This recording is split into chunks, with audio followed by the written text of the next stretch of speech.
संजय राऊतांनी आज जे विधान केलंय की लालबागचा राजा फक्त अमित शहांना पावतो, मराठी माणसांना नाही, असं म्हणणं म्हणजे त्या गणपती बाप्पाच्या चरणावरती डोकं टेकवणाऱ्या करोडो गणेश भक्तांचा अपमान आहे.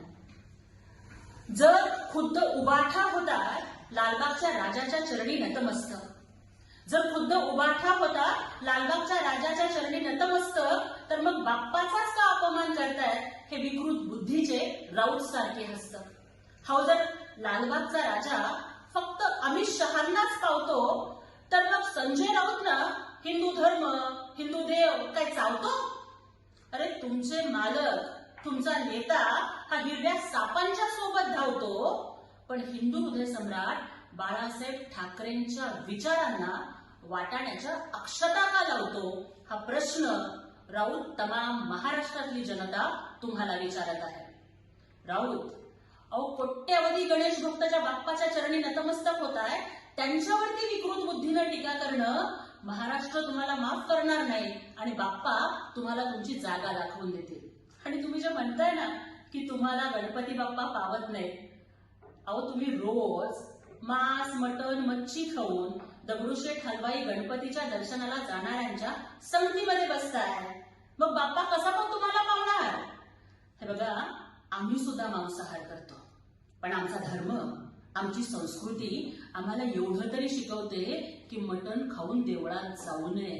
मटण खाऊन देवळात जाणाऱ्यांच्या संगतीला बसल्यामुळं कदाचित असं होत असेल. राऊत, तुमची संगत बदलली, त्यामुळं तुमची पंगत बदलली, मग बाप्पाच्या भक्तीची रंगत तुम्हाला कशी कळणार? आणि तुम्ही ही जी टीका करताय ना की देव पावत नाही वगैरे वगैरे, अहो आमचे संत महंत सांगून गेले की मनी नाही भाव, पण देवा मला पाव. देव अशानं पावायचा नाही रे, देव बाजारचा भाजीपाला नाही रे, हे तुम्ही लक्षात ठेवा.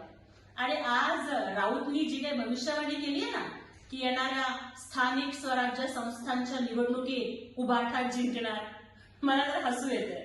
जिंकणं सोडावो, तुम्हाला सगळ्या जागांवर उभे करायला उमेदवार मिळणार नाहीत.